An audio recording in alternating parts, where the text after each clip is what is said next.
आदाब, नमस्कार, अस्सलाम वालेकुम। मैं हूँ शमशाद अली मसूदी, आप देख रहे हैं डॉक्टर पाया। आज हम सामाजिक मुद्दों पर चर्चा करेंगे, खासकर इस्लामी मुद्दों को लेकर। और इस पर चर्चा के लिए हमारे साथ हैं मुस्लिम सेवा संघ के दिल्ली प्रदेश के अध्यक्ष डॉक्टर अख्तर हुसैन साहब, जिनसे हम बात करेंगे कि जिस तरह के मुस्लिम मसाइल आ रहे हैं, जिस तरह के मुद्दों को लेकर गैर मुस्लिम लोग जो हैं वो आए दिन उठाते रहते हैं और पुलिस में सहयोग करके मामले दर्ज करते हैं। हम बात कर रहे हैं कानपुर के मामले में, जहाँ ईद मिलादुल नबी के मौके पर कुछ मुस्लिम समुदाय के लोगों ने आई लव यू मोहम्मद लिखा तो जुलूस में, तो पुलिस ने FIR दर्ज कर ली। उससे जानेंगे जी, जिस तरह से कानपुर में एक मामला आया कि ईद मिलादुल नबी के दिन जो जुलूस था, मोहम्मदी जुलूस था, उसमें कुछ नौजवानों ने असली आई लव मोहम्मद लिखा और पुलिस ने उस पर कार्रवाई। क्या कहेंगे उस पर?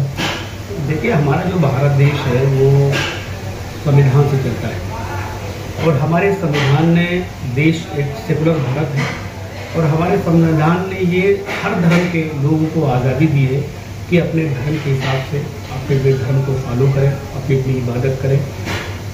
आप ये समझिए कि अगर पैगंबर इस्लाम को मुसलमान मोहब्बत नहीं करेंगे, अगर पैगंबर इस्लाम के लिए आई लव मोहम्मद मुसलमान नहीं लिखेंगे तो कौन लिखेगा?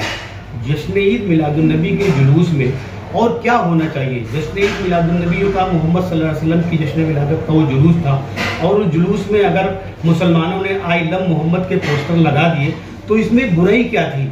आप ये बताइए। लेकिन लोगों को ये भी बर्दाश्त नहीं हुआ और सबसे बड़ी बात ये है कि वहाँ के प्रशासन ने, योगी प्रशासन ने उनमें से 15 लोगों के खिलाफ FIR कर दी।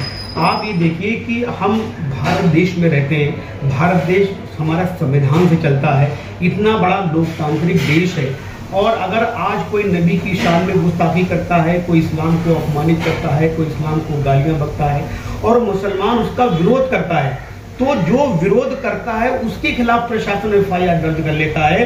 लेकिन जो लोग इस्लाम को अपमानित करते हैं, जो लोग नबी की शान में गुस्ताखी करते हैं, उनके खिलाफ कोई कार्रवाई नहीं होती।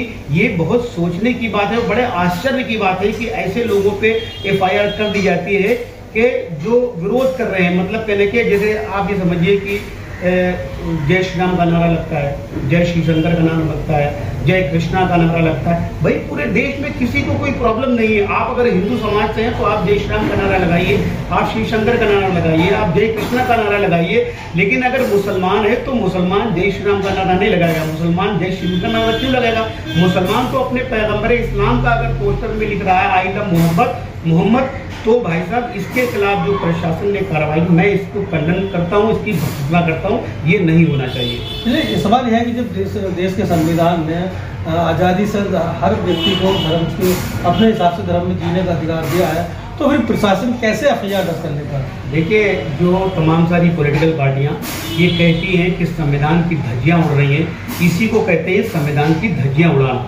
जब हमारा देश सेकुलर देश है और हमारे संविधान ने हर धर्म के लोगों को अपने अपने हिसाब से इबादत करने का जो है वो हक दिया है, तो फिर जो ये प्रशासन हरकतें करता है, ये जरूर चाहिए कि ये सरकार के दबाव में हरकतें करता है और ये हरकतें नहीं करने के जो कुछ ये संदेश देते हैं, ये पूरी दुनिया में संदेश जाता है, सिर्फ भारत में संदेश नहीं जाता है। जो कुछ ये करते हैं इसका संदेश पूरी दुनिया में जाता है और उससे भारत की बदनामी होती है। आप ये समझिए, अभी मैंने देखा था एक वीडियो बहुत वायरल हो रही थी, इधर यमुना विहार के मंदिर में यहाँ पे कुछ लोग जो है, इधर मुजफ्फरनगर के कुछ लोग आ रहे थे, वहाँ से उम्रा करके आ रहे थे और उम्रा करने के बाद वो ड्राइवर भी बेचारा जो है वहाँ का था, मुजफ्फर बाहर का था और वो लोग भी बाहर के, तो उन्हें दिल्ली के लोकेशन के बारे में पता नहीं होगा। वो यमुना मंदिर के पास आगे कहीं पे उन्होंने खाने पीने भीड़ भाड़ देखी होगी, तो नाश्ता पानी करने के लिए उन्होंने अपनी वो रोकी। अब उनके ऊपर पेशाब करने का आरोप लगाकर भाई साहब जो उसने जालिमाना हरकत की है, ऐसी हरकत हिंदुस्तान की तवारीख में कभी हुई नहीं।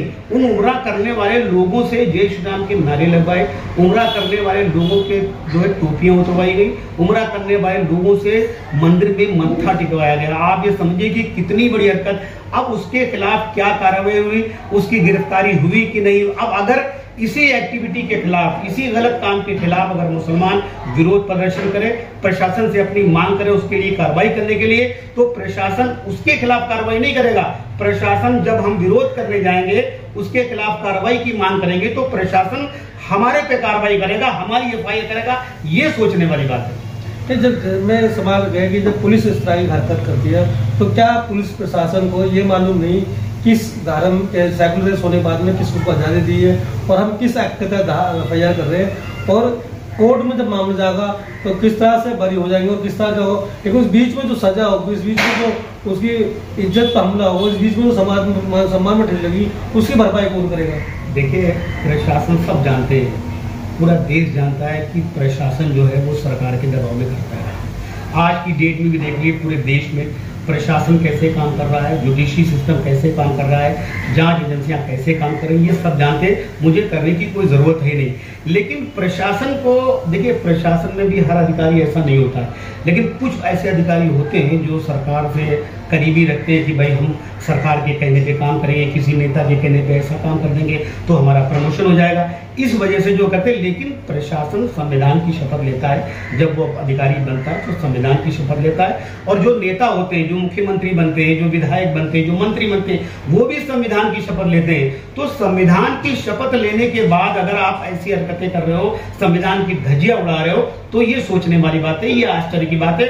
और इसके लिए देखिए, हमारी भारत सरकार को भी सोचना चाहिए। हमारे देश के प्रधानमंत्री मोदी जी, आज उनका जन्मदिन है, उनको जन्मदिन की हार्दिक शुभकामनाएं। और उनको भी ये बात सोचना चाहिए, जो हमारे प्रधानमंत्री जी है, सोशल मीडिया से बहुत कनेक्टेड थे, सारी खबरें उनके पास जाती तो हैं, लेकिन अब मजबूरियां होती हैं कि भाई कुछ बोलना है कि नहीं बोलना है, कंडेम करना है नहीं करना। देखिए, हमारा तो कहना है कि प्रधानमंत्री जी एक बार एक संदेश दे दें, जितने भी नफरती लोग हमारे देश के हैं, कि ऐसा कुछ नहीं होना चाहिए। मुसलमान भी इस देश के वासी हैं, इस देश के सम्मानित नागरिक हैं। भाई साहब, क्या मजाल है जो किसी की कोई ऐसी हरकत कर दे? आप देखिए कि आई लव मोहम्मद लिखने पर तुमने 15 लोगों पे FIR कर दिया। आई लव मोहम्मद कौन लिखेगा? मुसलमान नहीं लिखेगा तो कौन सा समाज के लोग आई लव मोहम्मद लिखेंगे? अगर मुसलमान अपने पैगंबर इस्लाम से मोहब्बत नहीं करेगा तो किससे मोहब्बत करेगा? भाई, किसी दूसरे धर्म को इसमें आस्था को तो ठेस नहीं पहुंचाई जा रही थी। आई लव मोहम्मद कहने से किसी दूसरे धर्म वाले की आस्था को ठेस तो नहीं पहुंचती, किसी दूसरे धर्म वाले के भगवान को, किसी देवता को ठेस तो नहीं पहुंचती। तो भाई साहब, इस पे FIR करने की क्या जरूरत थी? आप ये देखिए, इससे पहले भी दोनों के ऊपर कोई ठेस हो जाता है, कोई अपमानित करता है, कोई उल्टी सीधे काम करता है, और हम उसके खिलाफ अगर FIR करवाने के लिए उसका विरोध करते हैं, प्रोटेस्ट करते हैं, शांतिपूर्ण ढंग से हम प्रशासन के पास जाते हैं कि भाई इसके खिलाफ आप FIR करें, तो उसके खिलाफ तो FIR होती नहीं है। बाकी जो लोग जाते हैं FIR करवाने, उनके खिलाफ FIR हो जाती है। आप देखो, इतिहास उठा के देख लो 10-11 साल का, कि जिन जिन लोगों ने नफरती जो लोग थे, जिन्होंने इस्लाम की शान में गुस्ताखियां की, नबी की शान में गुस्ताखियां की, और उनकी FIR करवाने के लिए वो लोग प्रशासन के पास गए, उन्हीं पे FIR हो गई, उन्हीं के घरों पे बिल्डोजर चला दिए गए।